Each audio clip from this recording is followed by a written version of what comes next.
Vortigern Old Welsh, Guorthigirn, Guorthigern, Welsh, Gurthiern, Old English, Wyrtgeorn, Old Breton, Gurdiern, Gurthiern, Irish, Foirtchern, Latin, Vortigernus, Vertigernus, Uuertigernus, etc. Also spelled Vortiger, Vortigan, Vortigern, and Vortigen, was a 5th century warlord in Britain, known perhaps as a king of the Britons or at least connoted as such in the writings of Bede. His existence is nonetheless contested by scholars and information about him is obscure. He may have been the superbus tyrannus said to have invited Hengist and Horsa to aid him in fighting the Picts and the Scots. However, they revolted, killing his son in the process and forming the Kingdom of Kent. It is said that he took refuge in North Wales, and that his grave was in Dyfed or the Llŷn Peninsula. Gildas later denigrated Vortigern for his misjudgment and also blamed him for the loss of Britain. He is cited at the beginning of the genealogy of the early Kings of Powys. The 6th century cleric and historian Gildas wrote De Excidio et Conquesta Britanniae, English, on the ruin and conquest of Britain, in the first decades of the 6th century. In chapter 23, he tells how all the councillors, together with that proud usurper Omnes Conciliarii Unicum Superbo Tyrannus, made the mistake of inviting the fierce and impious Saxons to settle in Britain. According to Gildas, apparently, a small group came at first and was settled on the eastern side of the island, by the invitation of the unlucky and Faustus usurper. This small group invited more of their countrymen to join them, and the colony grew. Eventually the Saxons demanded that their monthly allotments be increased and, when their demands were eventually refused, broke their treaty and plundered the lands of the Romano-British. It is not clear whether Gildas used the name Vortigern. Most editions published presently omit the name. 2 manuscripts name him, M.S. A. Avranches MS 162, 12th century, refers to Uuertigernus, and Mobson's MSX, Cambridge University Library MSFFI.27, 13th century, calls him Guorthigirn. Gildas never addresses Vortigern as the king of Britain. He is termed a usurper, tyrannus, but not solely responsible for inviting the Saxons. To the contrary, he is portrayed as being aided by or aiding a council, which may be a government based on the representatives of all the cities, civitates, or a part thereof.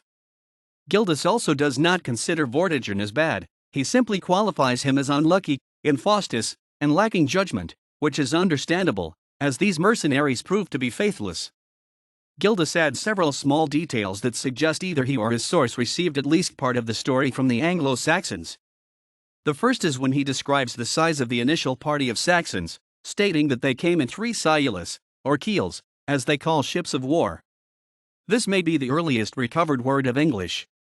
The second detail is his repetition that the visiting Saxons were foretold by a certain soothsayer among them, that they should occupy the country to which they were sailing 300 years, and half of that time, 150 years, should plunder and despoil the same.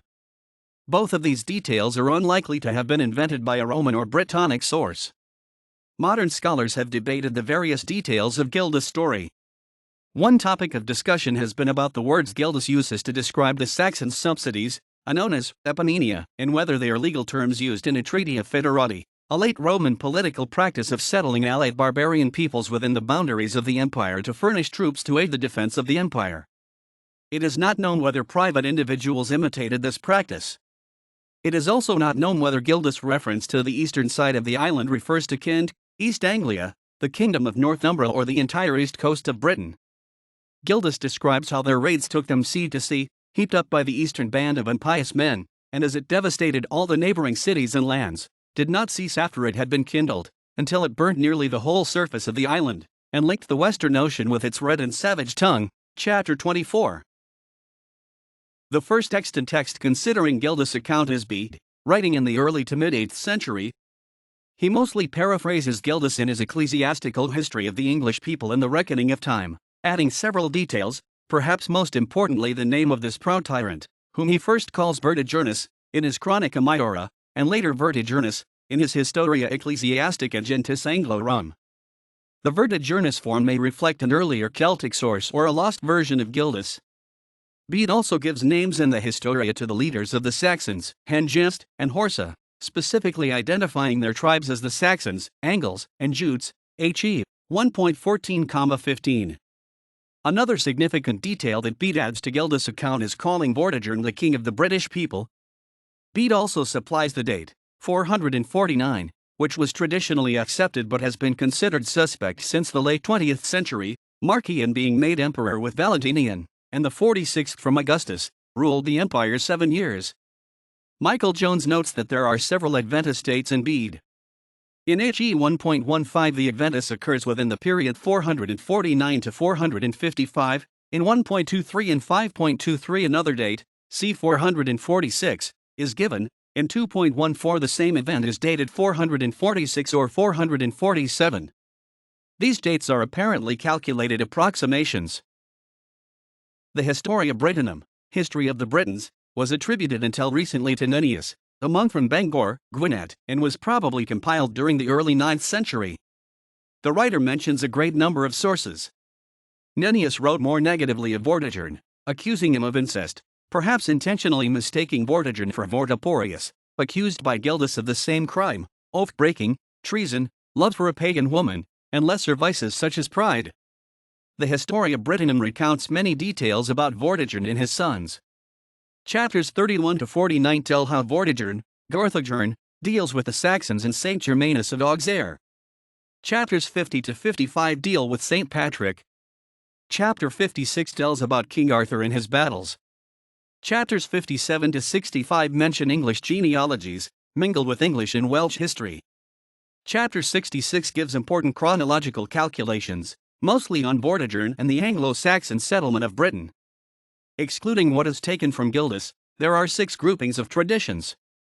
Material quoted from a life of Saint Germanus.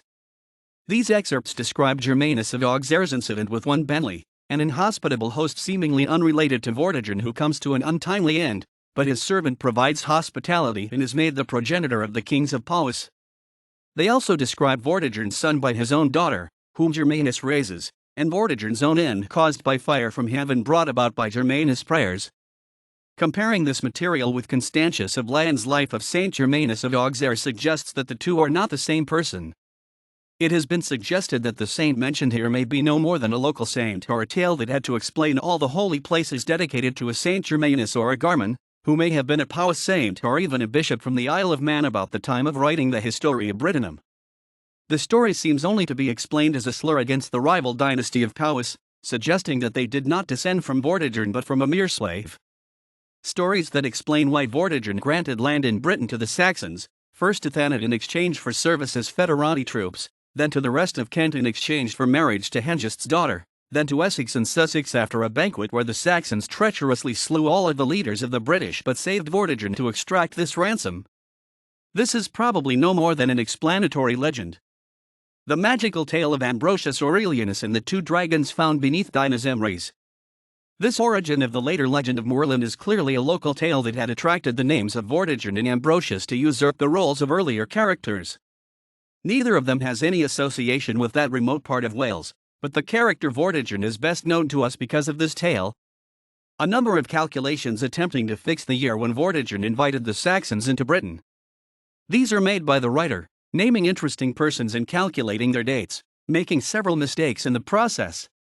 Genealogical material about Vortigern's ancestry, including the names of his 4 sons, Vortimer, Pascend, Vortigern, and Faustus, his father Vitalis, his grandfather Vitalinus, and his great-grandfather Glui, who is probably just an eponym which associates Vortigern with Glevum. The Civitas of Gloucester. The Historia Brittonum relates 4 battles occurring in Kent, apparently related to material in the Anglo-Saxon Chronicle, see below.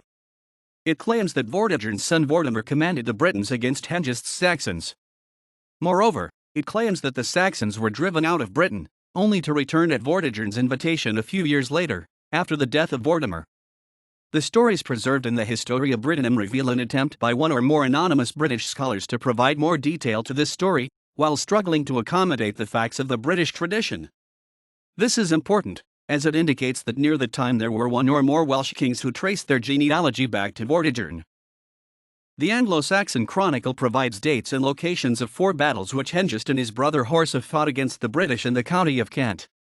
Vortigern is said to have been the commander of the British for only the first battle. The opponents in the next 3 battles are variously termed British and Welsh, which is not unusual for this part of the chronicle.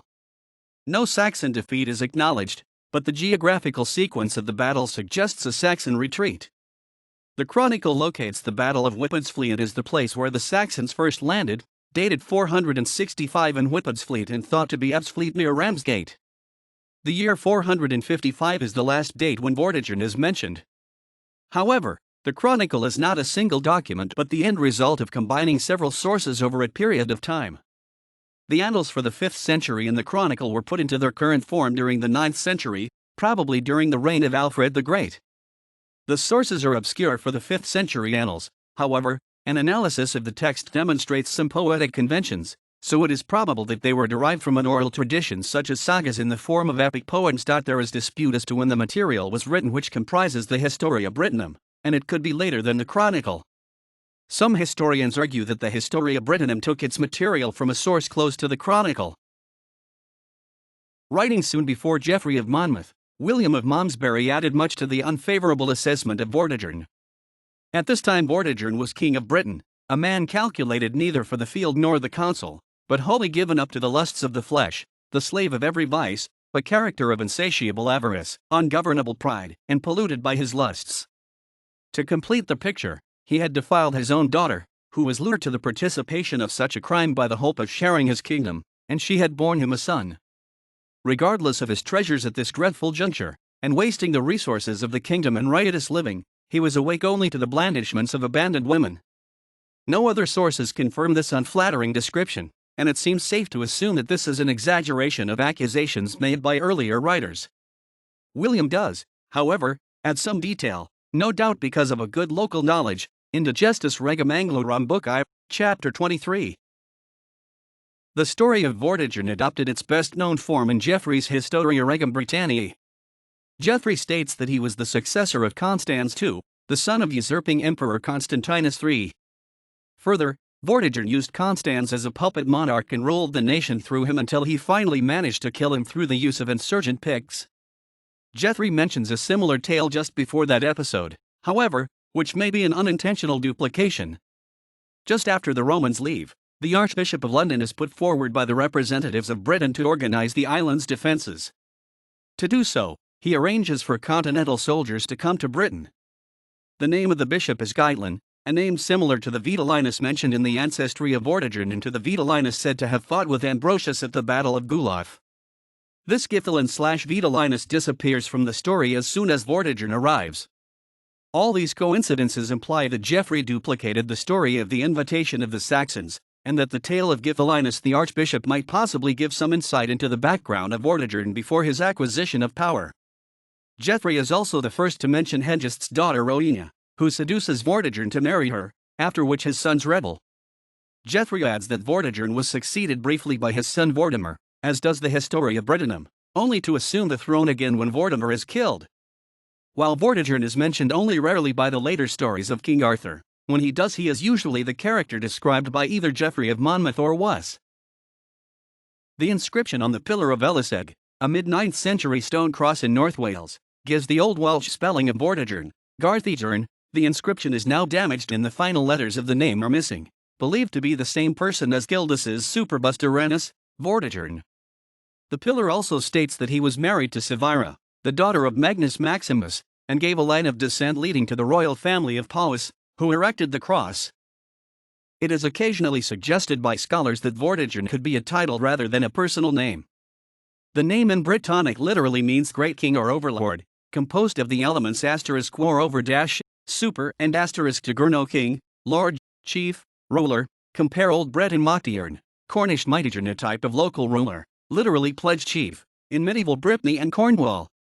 However, the element *tigurno was a regular one in Brittonic personal names. Compare Kentigern, Catigern, Retigern, Tigernmuglis, etal, and, as *Wyrtgeornos, or derivatives of it, is not attested as a common noun. There is no reason to suppose that it was used as anything other than a personal name. In fact, an Old Irish cognate of it, Foirtchern, was a fairly common personal name in medieval Ireland, further lending credence to the notion that Vortigern was a personal name and not a title. A valley on the north coast of the Llŷn Peninsula, known as Gurthiern or Vortigern's Gorge, is named after Vortigern, and until modern times had a small barrow known locally as Vortigern's Grave, along with a ruin known as Vortigern's Fort. However, This conflicts with doubtful reports that he died in his castle on the river Teifai and Dyft, Nennius, or his tower at the Dovord in Herefordshire, Geoffrey of Monmouth. Other fortifications associated with Vortigern are at Arfon in Gwynedd, Bradford-on-Avon in Wiltshire, Carnfadran in Gwynedd, Clwyd in Powys, Llandysul in Dyft, Old Carlisle in Cumberland, Old Sarum in Wiltshire, Rhayader in Powys, Snowdon, and Stonehenge in Wiltshire. Vortigern's story remained well known after the Middle Ages, especially in Great Britain. He is a major character in two Jacobean plays, the anonymous The Birth of Merlin and Thomas Middleton's Hengist, King of Kent, first published in 1661. His meeting with Rowena became a popular subject in 17th century engraving and painting. E.G. William Hamilton's 1793 work Vortigern and Rowena. He was also featured in literature, such as John Leslie Hall's poems about the beginnings of England. One of Vortigern's most notorious literary appearances is in the play Vortigern and Rowena, which was promoted as a lost work of William Shakespeare when it first emerged in 1796. However, it was soon revealed as a literary forgery written by the play's purported discoverer, William Henry Ireland, who had previously forged a number of other Shakespearean manuscripts. The play was at first accepted as Shakespeare's by some in the literary community, and received a performance at London's Drury Lane Theatre on April 2, 1796. The play's crude writing, however, exposed it as a forgery, and it was laughed off stage and not performed again. Ireland eventually admitted to the hoax and tried to publish the play by his own name, but had little success. Vortigern often appears in modern Arthurian fiction. In the miniseries Merlin, 1998, which uses the legend of Merlin and the dragons, Vortigern is played by Rutger Hauer. The movie The Last Legion, 2007, based partly on the novel of the same name, 2002, by Valerio Massimo Manfredi, features a very fictionalized portrayal of Vortigern under the pseudo-authentic name Vortigern. Vortigan appears in Season 5 of the TV series Once Upon a Time, 2011, portrayed by Darren Moore. Jude Law portrays Vortigern in the film King Arthur, Legend of the Sword, 2017, where he is Uther's younger brother, murdering him in order to usurp the throne and sacrificing his own wife and daughter to transform into a demon. He is eventually killed by his nephew Arthur,